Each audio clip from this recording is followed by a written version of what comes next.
In this sermon, I want to talk about bankruptcy, cosigning, and insurance, and possibly get started into being rich. But I don't know if I'll get that far or not. So let's first of all look at bankruptcy. Bankruptcy is not a scriptural thing. It's a legal thing.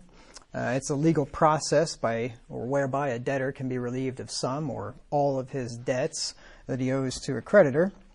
But it's not a biblical thing.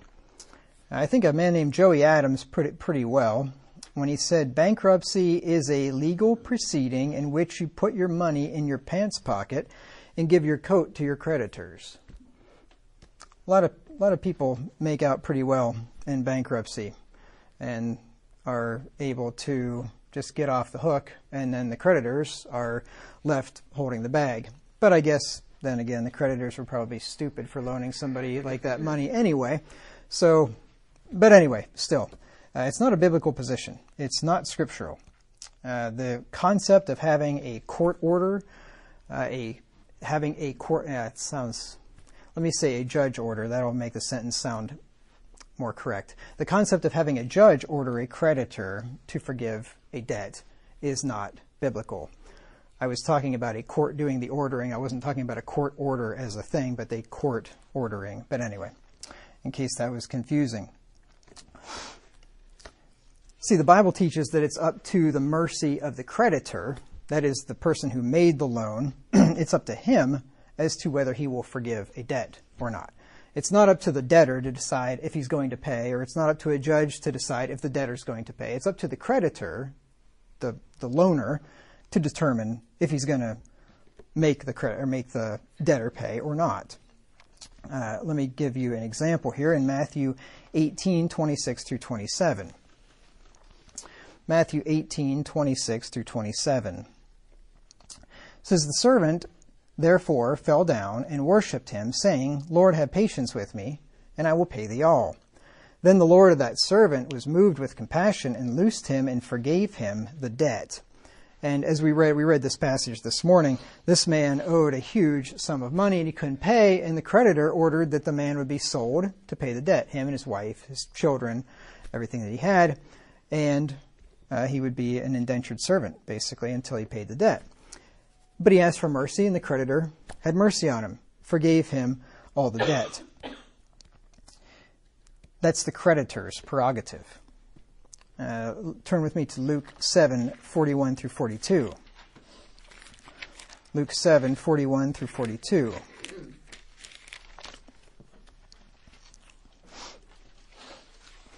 Jesus here teaches a parable to a man that was upset that Jesus was allowing this woman who was a sinner to wash his feet with her tears, and he didn't like the fact that Jesus was having anything to do with this woman.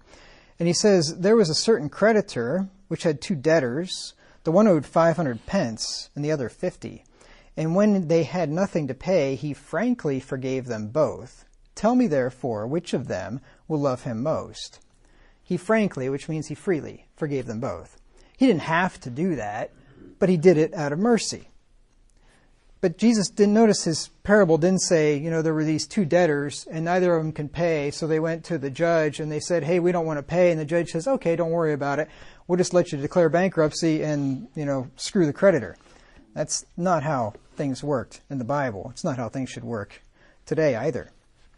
In the Bible, there was actually the concept of a debtor's prison. Let me give you a few examples of this. Leviticus 25 and verse 39. Because you know what it is, right?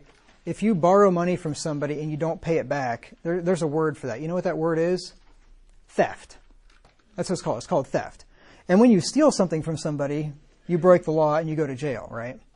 So if you just walked up to a bank and put a gun in somebody's face and said, give me $10,000, and you take the $10,000, you go to jail for that, right? But if you go up to the bank and say, give me $10,000, sign on the line, and then don't pay it back, and then go to a judge and he says you can declare bankruptcy and not pay it back, everything's cool. What's the difference? You took $10,000 that wasn't yours and didn't give it back in both cases. One's legal and one's not. Leviticus 25 and verse 39. Leviticus 25 and verse 39. And if thy brother that dwelleth by thee be waxen poor, and be sold unto thee, thou shalt not compel him to serve as a bondservant, but as a hired servant. And then he goes on. But all the point there that I wanted was, he's waxen poor, and he's sold unto thee. Now, the implication is that he probably had debt that he couldn't pay, or he just couldn't afford to live, and then he sold himself as a bondservant to live. Either way, in both cases, you could become a slave if you weren't able to pay your debts, or if you were just poor and that was your only option. Let me give you another example in 1 Kings 4 and verse 1. Now, the Lord in no way here was condemning the idea of somebody that's poor and in debt being sold to pay for his debts. Not at all. 2 Kings 4 and verse 1. Now there cried a certain woman of the wives of the sons of the prophets unto Elisha, saying, Thy servant my husband is dead, and thou knowest that thy servant did fear the Lord, and the creditor is come to take unto him my sons to be bondmen. Very similar to what Jesus said in Matthew 18, right? Couldn't pay. In this case, her sons were going to be sold as bondmen. Now, Elijah's answer was not, well, just go to the judge and declare bankruptcy. That's all. Screw the creditor. That's not what he said at all, but I'm not going to get into the rest of that. But the point is here that this is how it worked back then. Now, it is not stated, but obviously the husband was in debt. That's what a creditor is somebody that loans you money, right? The husband's in debt. He can't pay his debt when he dies, and he leaves his wife with a big debt that she can't pay, and guess what? The children get sold to pay the debt as bondmen. That's how it used to work. That may sound harsh or unfair to you, but that's only because we live in a debtor society and we take the side of debtors. We don't take the side of creditors, right? Yeah, it is harsh, but life is harsh, right? And not paying your debts is harsh. And God doesn't take that lightly. Now let's turn back over to Matthew 18, 23 through 25. Matthew 18, 23 through 25. This is just prior to the verse we just read here a minute ago. Therefore is the kingdom of heaven likened unto a certain king, which would take account of his servants. And when he had begun to reckon, one was brought unto him, which owed him 10,000 talents. But for as much as he had not to pay, his Lord commanded him to be sold, and his wife, and children, and all that he had, and payment to be made. Now, the point of Jesus teaching this parable is to teach us to forgive. This was spoken on the heels of Peter asking if his brother sinned against him 7 times. How many times should he forgive him? 7 times. And he said not 7, but 70 times 7. Right? So I'm not saying that we ought not to forgive people that owe us money. That's not what I'm saying. I'm saying that the Bible does allow for a creditor, if he doesn't want to forgive it, then if the man can't pay the debt, then he works it off. He becomes a indentured servant or goes to debtor's prison or whatever. The Bible does allow for that, but of course mercy rejoiceth against judgment. So I'm not telling you, far from it, that if somebody owes you money, you push it to the limit and you make sure he pays no matter what, and you go after everything he has and his wife and kids. No. Forgive the debt and don't be dumb and loan people money again, right? I'm not saying that we should be harsh and not forgive debt. I'm just saying that the Bible does not teach this idea of bankruptcy, where you run up debt and then you just get off scot-free. The Bible does not teach that at all. Verses 28 through 30. But the same servant went out. This is him after he was forgiven. The same servant went out and found one of his fellow servants, which owed him 100 pence. And he laid hands on him and took him by the throat, saying, Pay me that thou owest. And his fellow servant fell down at his feet and besought him, saying, Have patience with me, and I will pay thee all. And he would not, but went and cast him into prison till he should pay the debt. Debtor's prison. And this may sound like something from ancient history, thousands of years ago in the Bible. It's not. Debtor's prison has been around, well, was around up until fairly recently in history, really. It's interesting here that I just noticed something this morning. There in verse 25, when he commanded that he and his wife and children would be sold and payment to be made, it could be that the man is sold to somebody else, to another man, to buy him as a slave, and then that other man pays the creditor what was due. Right? It could be that you could sell yourself to the creditor to be his slave, or it seems like in this case, you would be sold and then the payment would be made. Some other man bought you and then he pays the creditor and then you work off the debt that you owe the man that bought you now, basically, is what it kind of sounds like there. But anyway, regardless, it all works the same way. But like I said, debtor's prison is not some ancient, custom that only goes back to Bible times. There were debtor's prisons in America until the mid-1800s, where people who could not pay their debts would be incarcerated until they worked off the debt that they owed. That's really not that long ago. That was, my great-great-grandfather came over here to the U.S. at that time, mid-1800s. It's not that long ago, right? So things have just changed a lot, that's all. And our ideas have changed a lot about things. But if we still had a debtor's prison today, people would be much more careful about taking on debt and how much debt they took on. People wouldn't be taking on these massive debts and running up all these credit cards and the tens and hundreds of thousands of dollars in student loans and all that kind of stuff. People wouldn't be doing anything like that if they knew that if something happens to me and I lose my job and I can't pay, I'm going to jail, right? That would be quite a deterrent to this debt-laden society that we live in. All right, now let's move on to another topic, and that is cosigning. The Bible refers to this as being surety. This is, if I had to rank, things in order of the dumbest thing you could possibly do in your life, this would be close to the top. I mean, it's not the dumbest thing. People have done dumber. But this is a really dumb one. So if you really want to do something stupid and screw up your life, this is a great way to start here. Cosigning. Let me define the word the Bible uses, and that is surety. Surety is means of being sure. A formal engagement entered into, a pledge, bond, guarantee, or security given for the fulfillment of an undertaking. A person who undertakes some specific responsibility on behalf of another who remains primarily liable. One who makes himself liable for the debt or miscarriage of another, or for the performance of some act on his part. For example, payment of a debt, appearance in court for trial, etc. And surety is also a bail or a security. So a man that is surety for a friend, he puts himself under a legal obligation to guarantee the payment of the debt or the other obligation, whatever it might be. Like I said, this is called cosigning today, another term for being surety.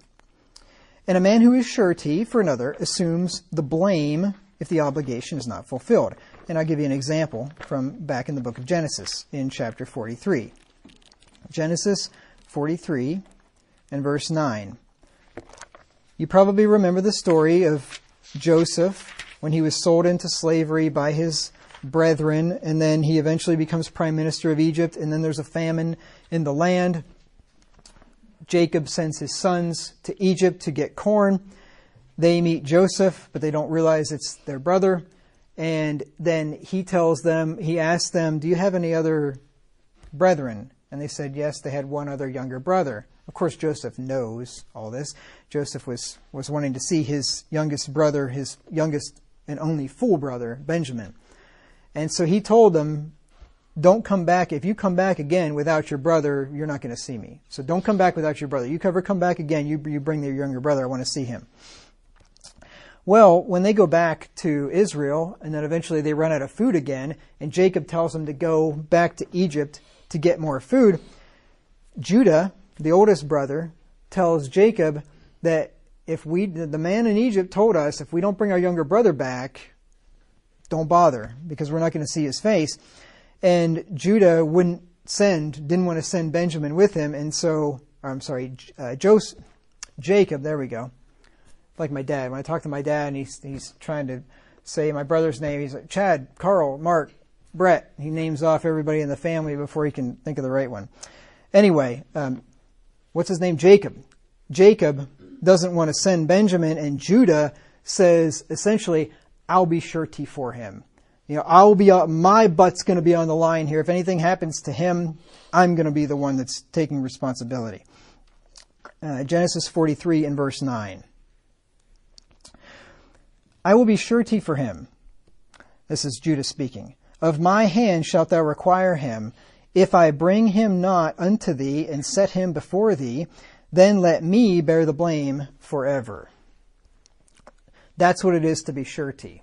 So when you sign as a cosigner on a loan, you are going to take the blame forever until that debt is paid. It's not like the bank. It's not like when you give a reference on a resume, and once in a while they call the reference. They may use it, they may not. When you sign and you're a cosigner, they are coming after you, period. It's going to happen. That person doesn't pay, they're going to be after you. They're going to be suing you, pursuing you with legal means. You are on the hook for that thing, just as if you took out the debt yourself. And the Bible warns us of the danger of being surety for another's debt. Let's look at Proverbs 6, 1 through 5. Proverbs 6, 1 through 5. You may remember in the series on Proverbs, when we went through these verses, I talked a lot about being surety. Proverbs 6, 1 through 5.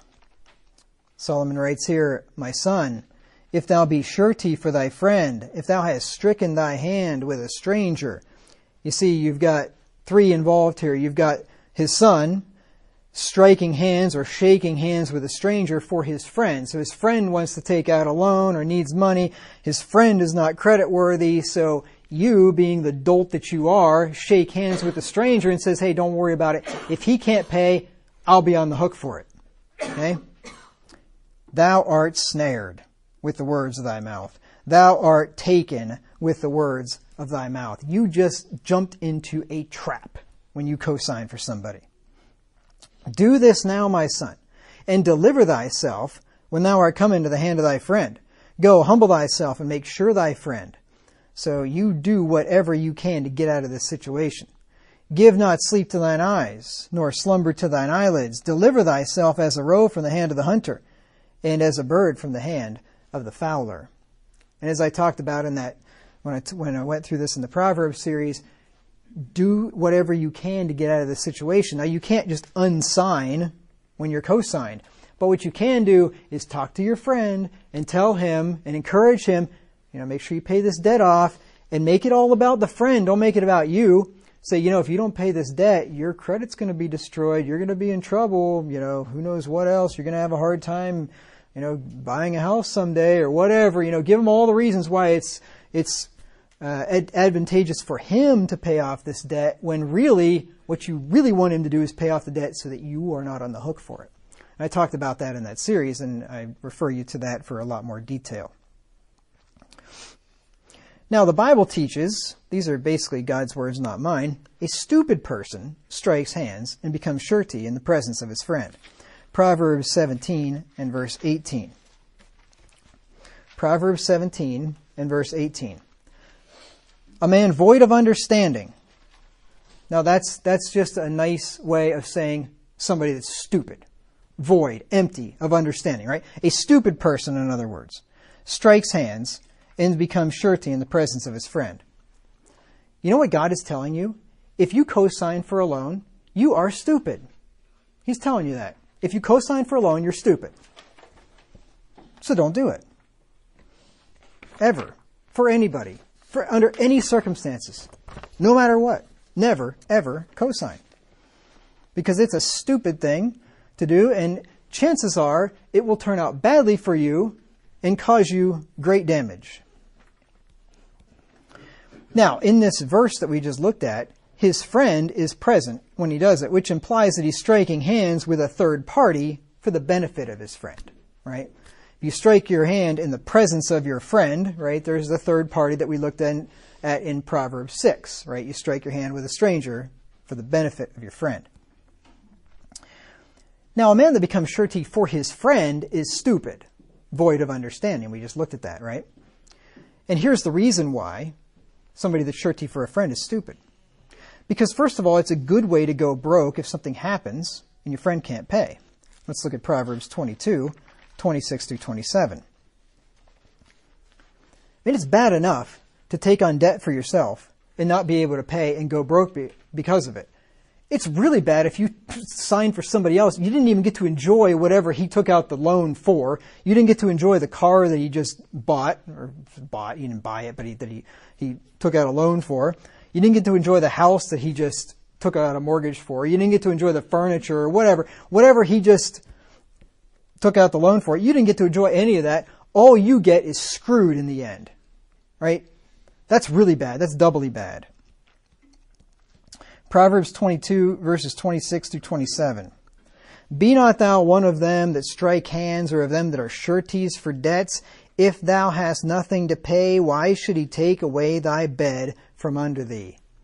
See what happens? If your friend has nothing to pay, the bank comes to you.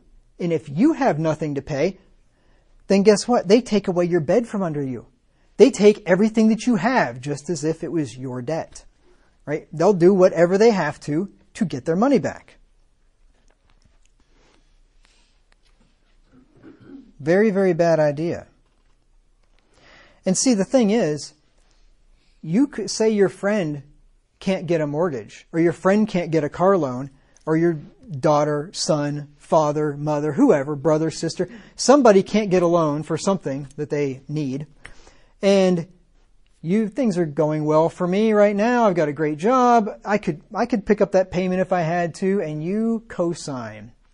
And then a year from now, your family member loses his or her job, or he's just a total dirtbag and bum and doesn't pay the debt, and the debt bank comes back to you. Well, guess what? A month ago, you just lost your job, and now the bank wants their money. And what are you going to do? You can't pay it. And then what are they going to do? Take away your bed from under you. They're going to take everything that you have to satisfy that debt. It's also a good way to lose a friend if you can't pay. See, if you co-sign for a friend, he's probably not going to be a friend for too long. Because I'll mention this a little bit later, but you know the reason why the bank requires him to have a co-signer? It's because he's not creditworthy. It's because the bank thinks that he will not pay, or they think there's a high likelihood he will not pay. So if you co-sign for somebody, plan on him not paying, because the bank is planning on him not paying.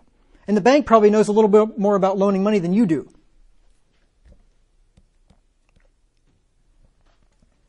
It's also a good way to get sued or killed if you don't have the money to pay your friend's debt if he defaults. It just depends what kind of a bankster you're dealing with. If you're dealing with a bankster, you're going to get sued. If you're dealing with a gangster, you're going to get killed.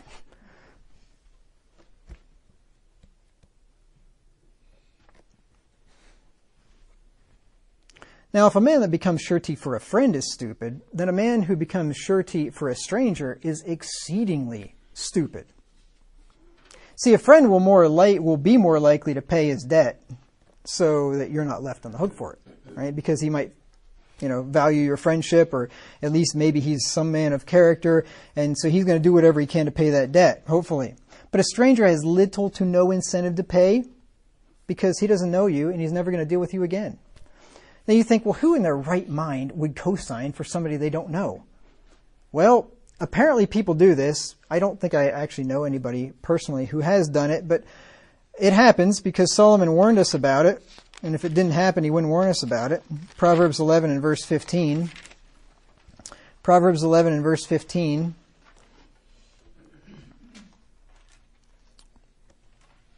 It says, he that is surety for a stranger shall smart for it. and he that hateth suretyship is sure. You want to be sure, you want to be on a good foundation, hate cosigning. That's a good first step to being sure. But the first part of that verse, he that is surety for a stranger shall smart for it. In other words, you're going to be hurt if you are cosigning for somebody you don't know or don't know very well. You know, if some friend of yours say, hey, my son really needs a car, he can't get to work, I can't cosign for him, will you please cosign for him? You're cosigning for a stranger, you don't really know this kid, right? You're going to smart for that. Guaranteed. Smart means, when you're talking of wounds, etc., it means to be a source of sharp pain, to be acutely painful. So you are going to suffer pain if you cosign, especially for somebody you don't know.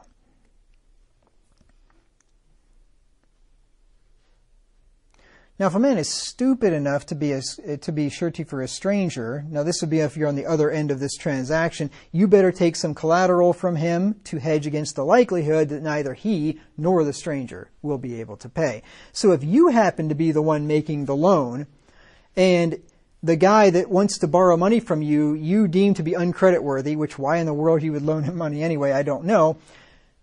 But if you decide, okay, I'll only loan you this money if you get somebody else to co-sign that they will promise to pay me back if you can't. Like I said, if being a co-signer is dumb, being the one that is loaning the money to somebody who needs a co-signer is dumber yet. I mean, you are at the pinnacle of dumbness if you're doing this. So never, ever, ever do it. It'd be the stupidest thing in the world.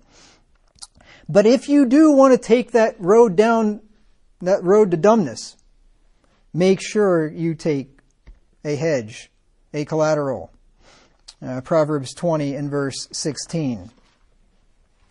Proverbs 20:16, take his garment that is surety for a stranger, and take a pledge of him for a strange woman. So you better take something that will at least help to mitigate the damage if you don't get paid back.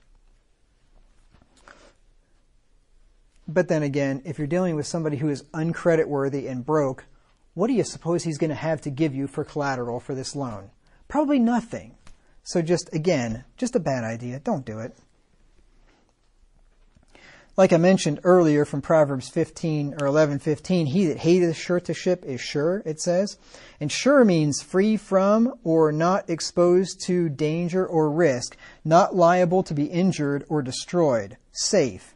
So you're safe. If you hate suretyship, if you hate co-signing, and you will never co-sign under any circumstances, you've just mitigated your danger and risk. You're safe, at least in that context anyway. So the Bible is telling us it's always a safe bet to not be the guarantor of someone else's debt. It's always a safe bet. Now, they might not be happy with you, but you know what? Who cares?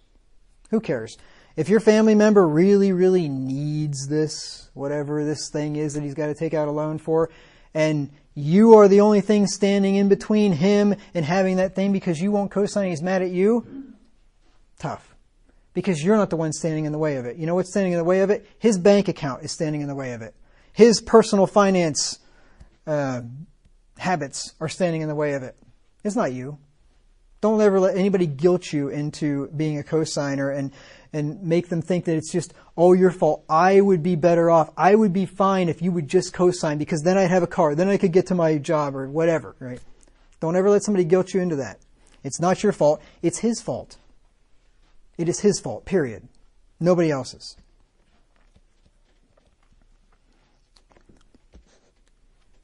Now, I've already pretty much said this, but let me just go over it again.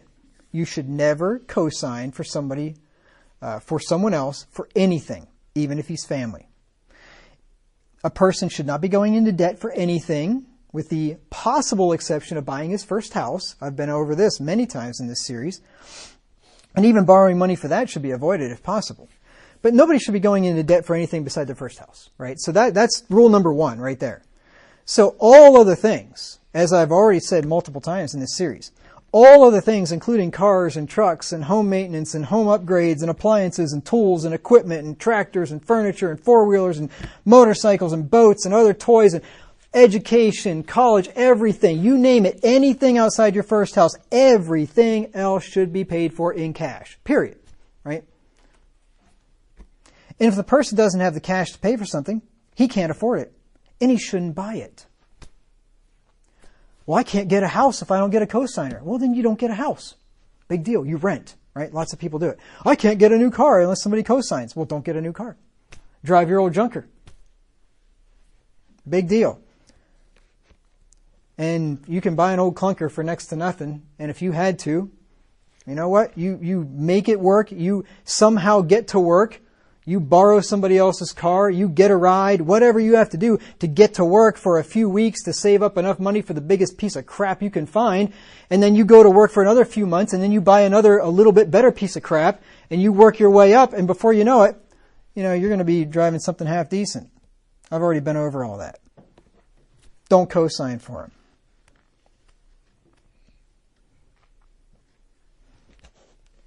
Makes no sense to co-sign on a loan for something that somebody doesn't need. Now, if a man wants to finance a house or a business startup, the bank will determine if he's creditworthy.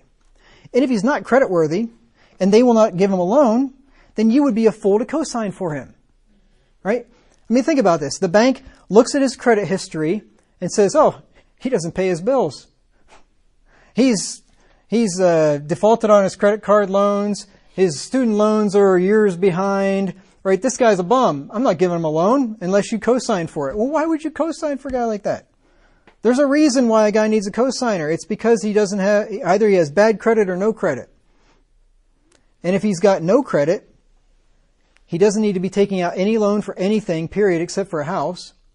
And I've already told you how to do that. If you've got no credit, if you have 2 years of renting history, if you have 2 years of a steady job, if you've paid all your bills on time, you can go to a bank that does manual underwriting and they will give you a loan without a credit score. Right? So there's no reason ever, that you'd need to co-sign for anybody.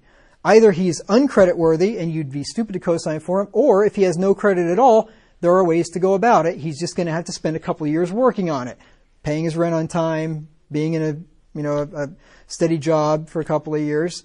So there's ways to get around that. You do not need to co-sign ever for anybody for any reason. Now, if the bank's dumb enough to give him a loan, but he can't afford the down payment, you would be a fool to loan it to him. If somebody can't afford a down payment on a house, and the bank won't loan him money unless he has a down payment, don't loan him the down payment. If he hasn't saved money for a down payment, he either doesn't make enough money to save anything, which is probably unlikely. What is more likely is he can't manage his money. He has not saved any money. He hasn't saved 20, let alone 20. I mean, banks will take a lot less than 20% these days. He can't save 5% of the price of a house. Why in the world would you loan him the money for it? This guy he needs to learn how to manage his money. And I knew of a situation where this happened. Guy was buying a house, did not have a down payment saved, and a family member loaned him money for the down payment to buy the house. Don't ever do that. Really, really dumb. Really, really dumb. That's a good way to lose a relationship and money at the same time. I wouldn't even give him the money for a down payment. You haven't taught him a thing. The guy hasn't saved a penny in his entire life, obviously. If you got no down payment for a house, you've never saved a penny. Why would you give somebody money who has not shown 1 ounce of maturity and can't save any money? You are not helping that person. That's what I think anyway.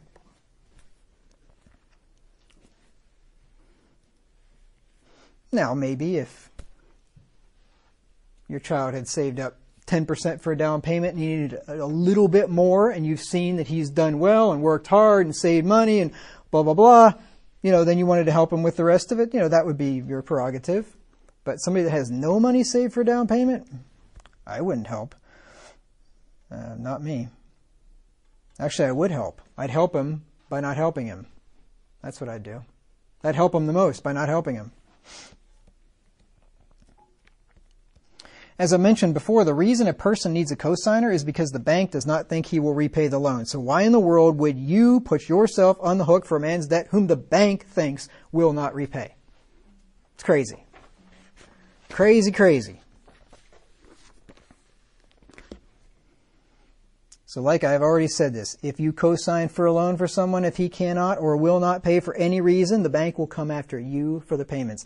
And I listen to the Ramsey show regularly, and I've heard plenty of callers call in with this same thing. I co-signed for my family member for a house, and now either they're not paying or I want out of this situation and I can't get out of this situation, or people go together and buy a house together that aren't married, or family members, buying a house together, parents and children.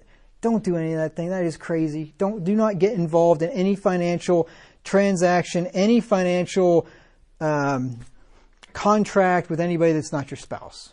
Period. Ever. Don't ever do that. Really, really bad idea. It's not going to end well. So, avoid co-signing like the plague. That's the moral of the story here. And if you have done this stupid deed, then go listen to the sermons on Proverbs 6, 1 through 5 to learn some tactics on how you can try to extricate yourself from that situation. All right, now let's move on to insurance. Now, co-signing is one of the dumbest things you can ever do. Having the right insurance is probably one of the smartest things you can ever do. Now, there are some insurances that you should have, some that you should not have. But this is a very important part of being financially responsible, is having proper insurance. Insurance is risk mitigation. That's really what it is. When you buy an insurance policy, you're transferring the risk from yourself to the insurance provider, right? You're giving them the risk. And that's why you pay money to transfer the risk. That's what the premium's all about. Now, some people just like to bury their head in the sand and just think, I'm not worried about it. I don't need insurance. I don't need health insurance. I don't need car insurance. I don't need homeowners insurance because the Lord will take care of me. The Lord will take care of me. Do you know that bad things sometimes happen to good people? You ever heard that? Have you ever heard of a guy named Job in the Bible? Job was a good man, didn't do anything wrong. And yet very, very bad things happened to Job. I don't know if Job had an insurance policy on all those camels and asses and all that stuff or not. Probably didn't have that kind of thing back then. But it wouldn't have been a bad thing if he did, because he lost everything. Everything. How about John the Baptist? Did absolutely nothing wrong, ends up having his head cut off. Don't just think, I am doing the best that I can to be a good and godly Christian, to fear God, to obey Him, to keep His commandments. I'm doing everything that I can to be the best Christian that I can be. Therefore, God is not going to let anything calamitous happen to me. You're wrong. You're wrong. Yeah, John the Baptist got his head whacked off for doing the right thing, not doing the wrong thing. Remember the Apostle Paul, beaten, shipwrecked, all the stuff that he went through, right? He didn't do anything wrong. And if none of those ones convinced you, have you ever heard of the person called the Lord Jesus Christ? Did nothing wrong, got crucified for it, right? Bad things happen to good people sometimes. It happens. And in a world where families and communities don't take care of their own, insurance becomes a necessity. You see, if we were Amish and we lived in an Amish community, then I'd say, yeah, insurance is unnecessary. It really is. And I grew up just miles from an Amish community. And you know what happens in an Amish community if somebody's barn or somebody's house burns down? The whole community comes together, and literally in like a day, that thing is built back up. It's there. I've seen them raise a barn. And I'm not talking about like a little city barn, which is like a little shed in the backyard. I'm talking like a barn, like 80 by 80 by 2 stories high, like a massive barn built in a day. I've seen it done. That's different though. We don't live in those communities. Good luck. You think your house burns down and your neighbors are going to come over and do anything but maybe bring you a fire extinguisher if you're lucky, right? You think your neighbor's going to do anything? Maybe bring you a meal or something when you're homeless. Are they going to all band together and rebuild you a house? You got to be kidding me. Ain't going to happen. I mean, not that I'm aware of anyway. So insurance is a necessity when you live in a modern society like we do, and we don't do like people used to, and families and communities take care of each other. The early death of a husband without life insurance could mean poverty and desperation for a wife, even or especially one with young children. Any man who is a father with young children in the house is absolutely irresponsible if he does not have life insurance. That is a fact. Irresponsible. This stuff is dirt cheap. It costs you next to nothing to have. I'm talking term life. I'm not talking whole life. I'll talk about that in a second. That stuff's a huge waste of money. Term life. If you're a husband and you're the provider and you die and you have no life insurance, your wife and children are destitute. Like, they're going to starve, or maybe not starve, but they're going to have a very hard life ahead of them. Very, very hard life. It is absolutely irresponsible. You remember the passage in 2 Kings 4 and verse 1? Remember the lady said that my husband died and now the creditor's coming to take my sons to be bondmen? Yeah, that's what happens. Without home insurance, a house fire or a tornado could mean great financial hardship. Without health insurance, one accident or one disease could easily bankrupt you. That's the number one cause of bankruptcy today, is medical things. Huge medical bills.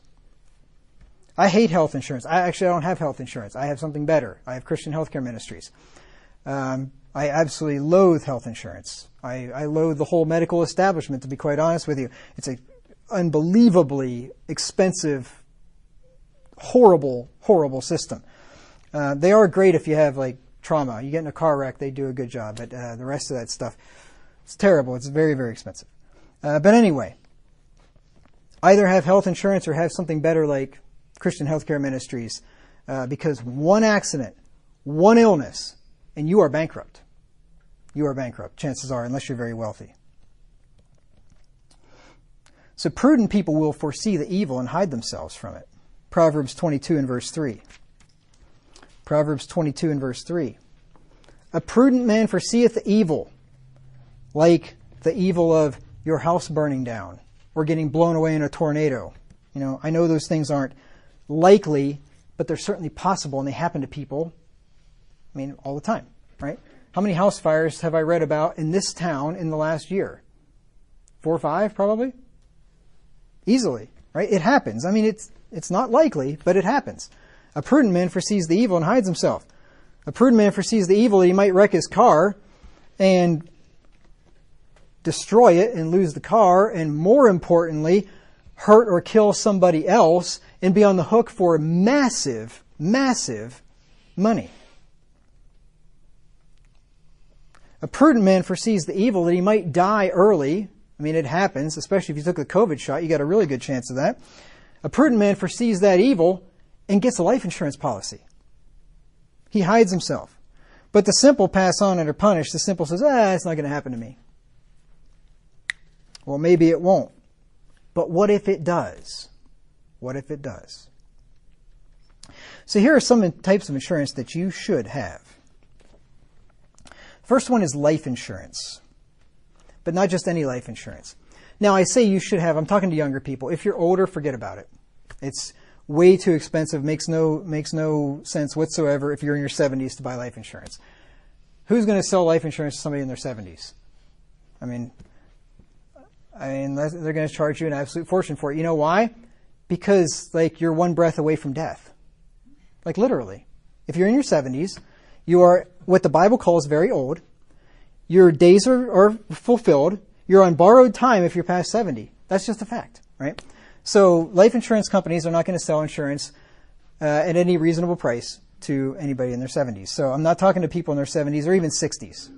That ship has sailed. You shouldn't need it when you're that age. And if you do need it, well, tough, because you're not going to get it. It's too expensive. I'm talking to people, though, who are below that age. So below probably age 60, 65, maybe below 60, something in there anyway. So, but you don't want just any insurance. You don't want anything except for term life. You don't want whole life, you don't want universal life, you don't want any of these crazy policies that are life insurance bundled up with an investment. Bad idea. You get bad insurance and you get a bad investment and you pay a fortune for it. Bad idea. Keep those things separate. You want term life insurance. Anything else is a waste of money. See, like I said, whole life is named that because you pay your whole life. You just keep paying, right? You pay and pay and pay and pay until the end of your life. And you pay a fortune for it. I should have looked up the figures, but for instance, like somebody in their 30s can buy a $500,000 term life policy for $20-some a month, $30-some a month at the most. Somebody the same age wants to buy a whole life policy, $500,000. I mean, you'd be paying crazy, like thousands, I don't know, 1,000 or more. You'd be paying a huge amount of money for it. But a term life, like I said, is dirt cheap. And the whole life, yes, it builds cash value and all that. It's still a bad investment. It's not. The insurance company is selling you that for a reason because they make money on it. It's not a good investment. Get cheap term life. Get a cheap term life policy. I'll give you more information on that below. And invest the money that you would have put into the whole life policy. So for instance, and I'm just making up numbers, if you could buy term life for $25 a month, or you could buy the same coverage in a whole life for $1,000 a month, buy the term and then invest the $975 a month into mutual funds, and you're going to be a millionaire by the time you retire, and you won't need the life insurance by the time you die, right? That's the whole point of term life. It's for a term, 20 years, 30 years, whatever. It's generally for the term when you have other people that are relying on you. So in your 20s, 30s, 40s, 50s, when you have a wife and especially children relying on you and your income, and you probably have a mortgage at that time, you have a term life insurance policy to cover you if you die so that your house will be paid off, your wife and children will be taken care of for the rest of their lives, or at least for a long time until they can do something to provide for themselves.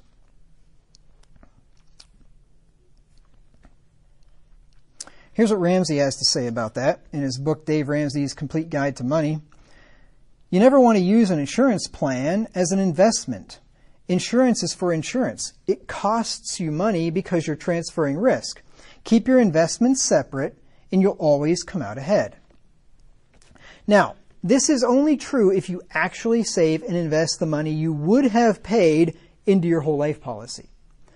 So in my example, if term was 25 and the whole life is 1,000, if you actually take that 975 and invest it in mutual funds, you're going to come out way ahead. If you are a dolt and you buy the $25 life insurance policy and you blow the $975 on fun and whatever you're spending your money on, and you don't save any of it, then you're not going to be better off. You're not going to be better off at all. So this is kind of a bit of strange advice, but if you are undisciplined and you'll just blow the money, you may as well get a whole life policy, and then at least you'll have something saved instead of nothing. So for people who are horrible with money, bad investments are actually a good idea, if that makes sense. If you're horrible with money, buy the whole life policy. At least you'll have some cash value by the time you die, and your family will have something to bury you with. I mean, if that's your two choices, okay. If you're horrible with money, have the IRS take out an extra $1,000 a month out of your paycheck and give them an interest-free loan until you do your taxes, and then you get a huge refund at the end of the year. If that's the only possible way you can save money and you have no discipline whatsoever, we'll do it that way. But it's not a good idea to give the government an interest-free loan until the end of the year. Just be disciplined and save the money yourself. So get a term life insurance policy, which will cover you until your early to mid-60s. Term life insurance, like I said, is dirt cheap compared to whole life insurance. Dave Ramsey recommends getting a term life policy for 10 to 12 times your annual income. So if you made $100,000 per year, you should have a life, according to Ramsey anyway, and this is standard advice, If you make $100,000 a year, you should have a term life policy of between $1 million and $1.2 million, right? If you made $50,000 a year, it'd be $500,000 or so, $500,000 or $600,000, whatever. That should be able to take care of your family for quite some time. Now, here's the other person that needs life insurance, and that is stay-at-home mothers. Stay-at-home mothers should have a term life policy also, which will cover the cost of childcare and possible maid services in the event she dies.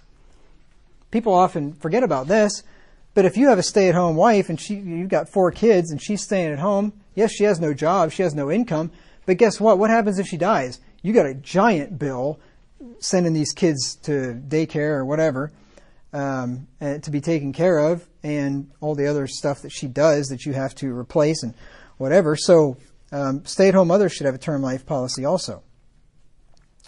And I think, personally, now probably a lot of people think I'm crazy, but I don't really care. I think somebody that has a stay-at-home wife ought to have a term life policy on her too. I know I do. I just took out a $500,000 policy on my wife. She's a stay-at-home wife. She doesn't have any income. You're thinking, well, that's stupid. Why in the world would you take out a life insurance policy on her? Well, because paying somebody to do the grocery shopping and the cooking and the cleaning and all that stuff would be very expensive. And I don't have time to do that.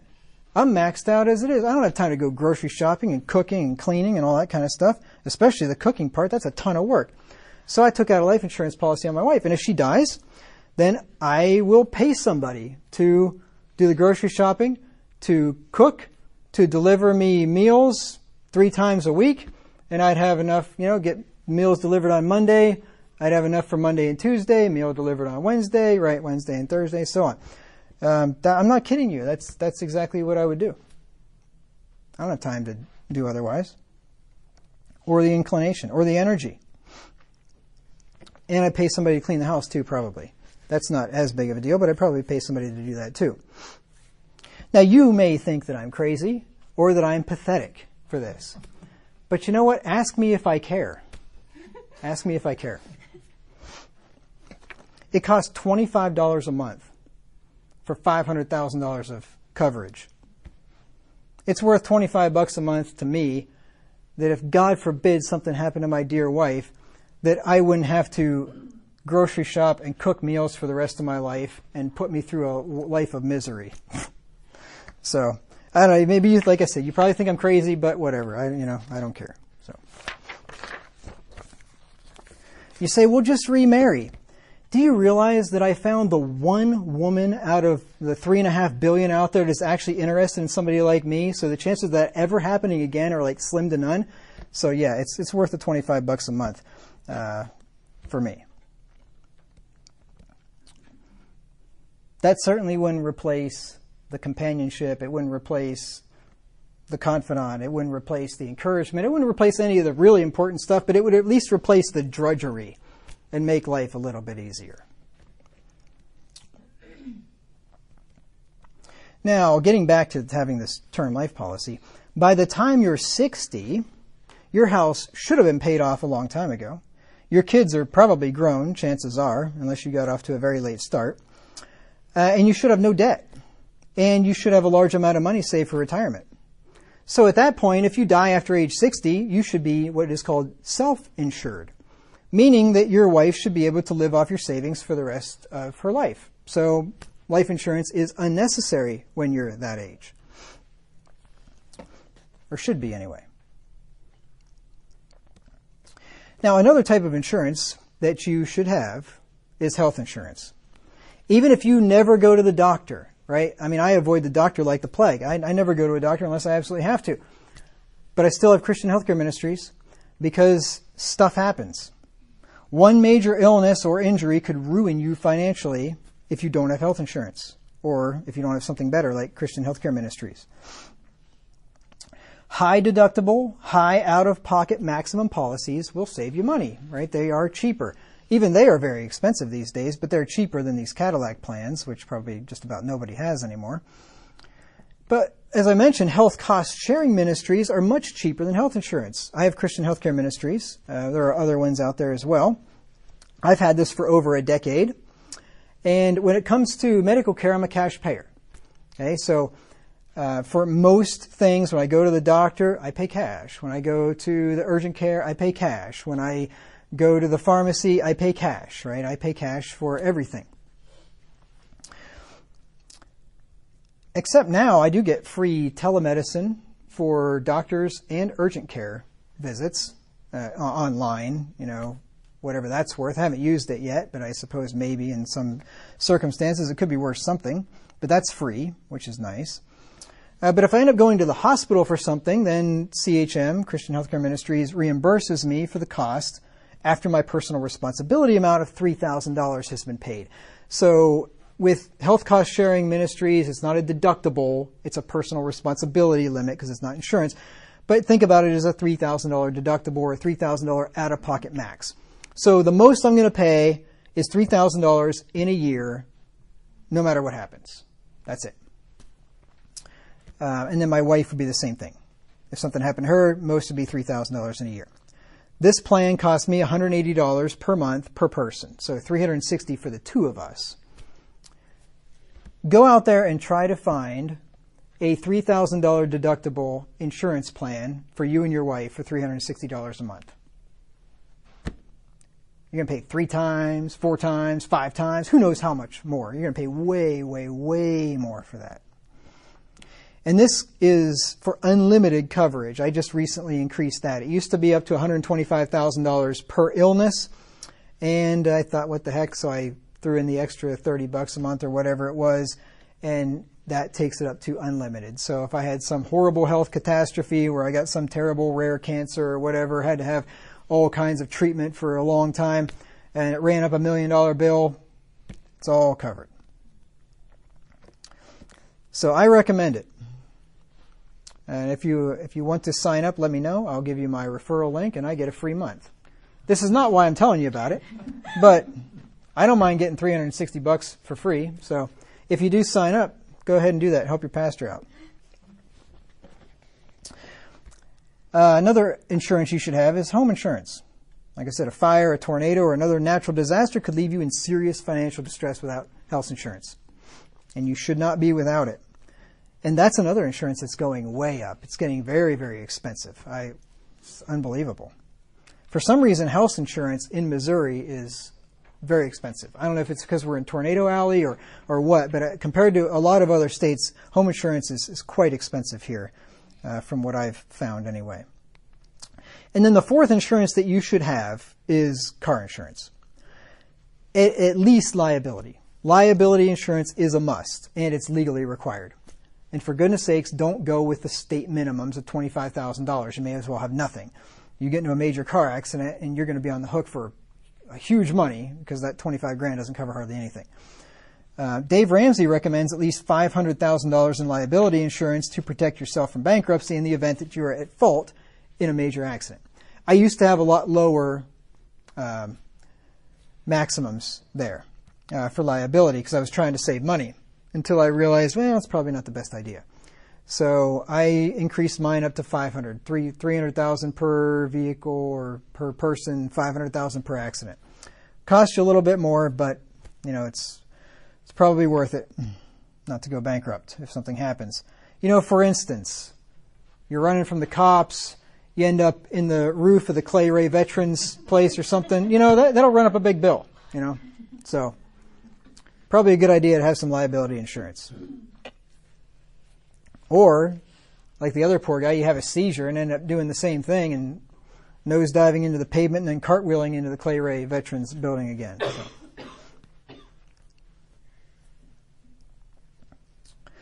Now, depending on the age and the value of your car, collision and comprehensive coverage could be a good thing to have. If you're driving an old clunker, in my opinion, it doesn't make any sense to have collision and comprehensive. What's the point? You're going to pay more over the course of several years than the car's worth. And if your car is old and getting older, if it's not worth much, then you should do the math to see if having full coverage on it is worth it or not. And that's what I did recently, and I recently dropped the comprehensive and collision on my car because I just don't think it's worth it. Car's worth about $3,000 or so, and the comprehensive and collision would have cost me, I think it was, over the course of 4 years, it would have been about $1,500. I think I had a $500 deductible. I was thinking about raising that to $1,000, but so you figure if the car's worth $3,000, even with a $500 deductible, if you did get into almost any kind of wreck, they're going to total it. Chances are they might not even give you the whole $3,000 minus the $500 deductible. So now you're down, at best you're getting $2,500, and if it lasts for 4 more years, I just paid $1,500 out in premiums. What's the point? To me, it doesn't make any sense. Just when a car gets down to a certain value, I just say, get rid of it. That's what I've done over the years. Get rid of the comp and collision. Because here's the thing. If I get into a minor accident, and by a minor accident, I mean the car's still drivable, okay? So like, I don't really care what it looks like. I wouldn't turn it in if the car's still drivable, if it's an older car like mine. I just either drive it looking like it is, or I'm just going to sell it to a junkyard and buy another one. I'm not going to turn it in. Why would I? I'm not going to have a ding on my insurance over some claim that they're probably just going to total this old car anyway. And if it was a major accident where the thing was totaled, like I said, the money that I end up getting back probably wouldn't be hardly worth it. So I just dropped it. And hopefully we don't get into an accident in the next few years, and it lasts for a little bit while longer. But if not, I'll just buy another one. That's why you should have a car fund. You get the money saved up in your car fund. If you have a car fund and you have enough in there to replace your car, and your car's older and it's costing you a bunch on insurance, drop the insurance, and then you can buy a car if you need to. That's where I'm at on the matter anyway. I think it makes sense. But that's a personal decision for each of you to make on your own.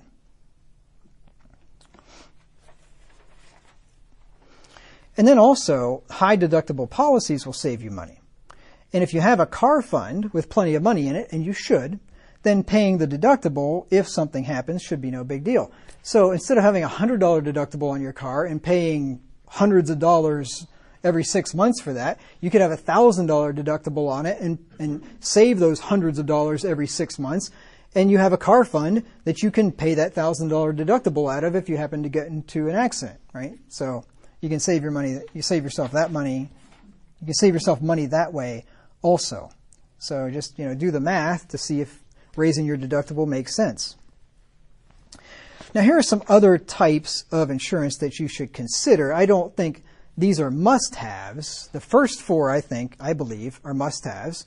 And of course, I don't have scripture saying thou shalt have health insurance, car insurance, home insurance, and life insurance. I don't have scripture for that. So if you don't want to get them, whatever. You take the risk and you will suffer the consequences if things don't go your way. But these other ones are just considerations anyway. Long-term disability insurance. This coverage can often be purchased through one's employer at a reasonable rate. And it might be a good idea for the provider of a family to have just in case. If something happens to you and you get out of work for 6 months or a year or something like that, if you are especially the sole breadwinner in the family, and that would put you in financial distress, that'd be something to consider. Another thing to consider is long-term care insurance for nursing homes. I think everybody knows nursing homes are very expensive. But this is interesting. When I was doing a little bit of research on this, I found that Missouri is the second cheapest state in the U.S. for nursing home care.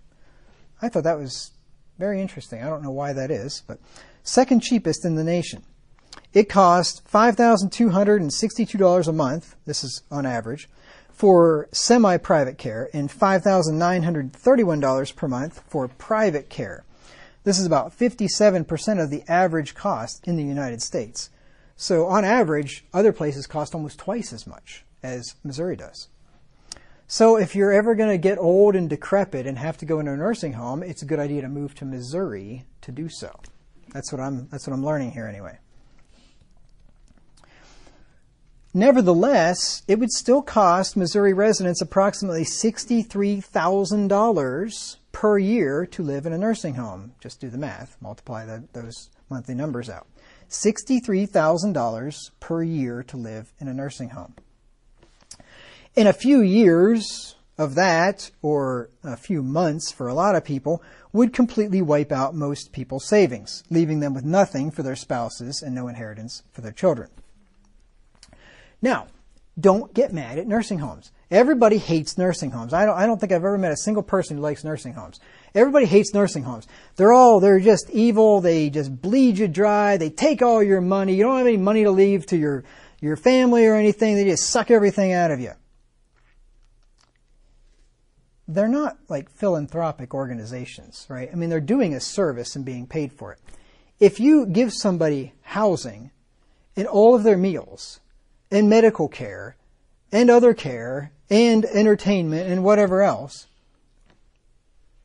I mean, do you think it's unreasonable to charge $5,000 a month when it would cost you $2,000 a month to rent a house, and it would cost you $500 a month for groceries, and it cost you who knows how much if you had to pay somebody to come over and help you do things and give you your medicine and whatever? I mean, yeah, it's going to cost money, of course. I mean, don't get mad at nursing homes. They're just providing a service, that's all. They're providing a service that families either will not or cannot provide themselves. That's a lot of work to take care of somebody. Some people can't, some people won't. And that's what nursing homes are there for. So, and just to, I mean, people think like, it's just wrong. They'll just take everything and then they'll take your house after you're gone. They're providing you a service. Why wouldn't they make you sell your house to pay for it? Well, you expect them to just do it for free? Would you do it for free? Would you take in a neighbor and have him live with you and provide his housing and his food and all of his medical care and everything? Would you do it for free? Probably not. Why would you expect a nursing home to do that? So this is what long-term care insurance is for. It isn't extremely expensive if you get it by age 60. This is from an article called "What is the Cost of Long-Term Care Insurance?" from Forbes. It says the average cost of long-term care insurance is $1,200 a month for a 60-year-old man for $165,000 coverage, according to the American Association for Long-Term Care Insurance, AALCI. Now you think, well, $165,000, that's not going to cover me a whole lot. That's only like 2.5 years or a little more. But you know what? The average person only lives, I think it's about that long or less in a nursing home. Most people, when they go to a nursing home, and I forget the exact statistic, but I think it's less than 2 years, and I think the average is only a few months, right? Most people don't last very long when they go to a nursing home.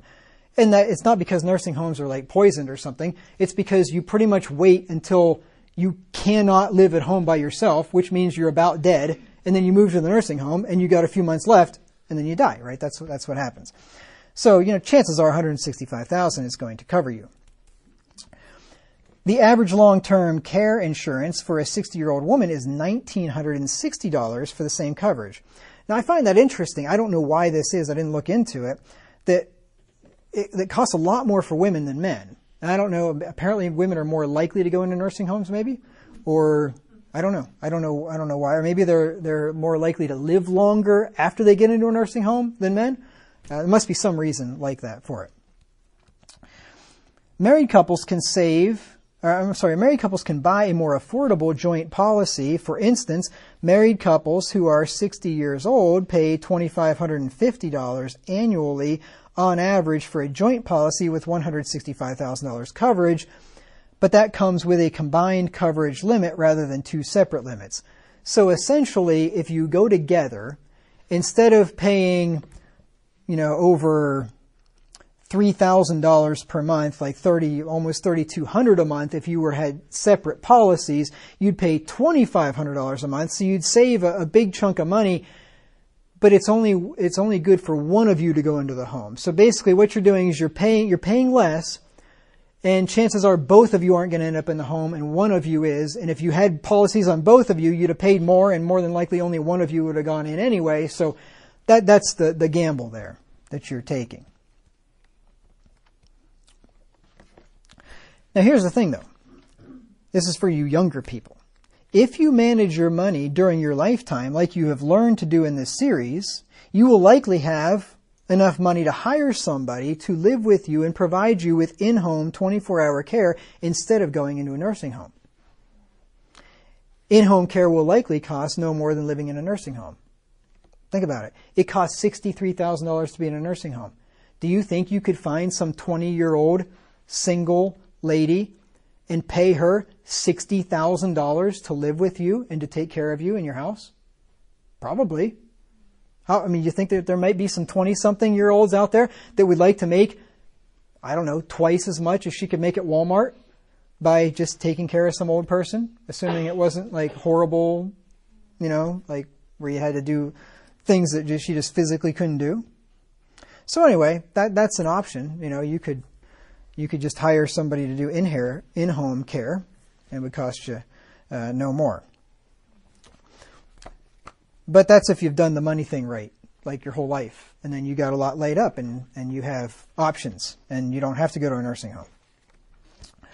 All right, well, I didn't get to the part on being rich, so next Sunday, Lord willing, we'll pick it up there. And the Bible actually has a lot to say about being rich, and it has a lot to say about being poor. So we're going to look at being rich for a little while. We're going to look at being poor and the blessings and the curses of both of those things, because both of those things come with their pluses and minuses.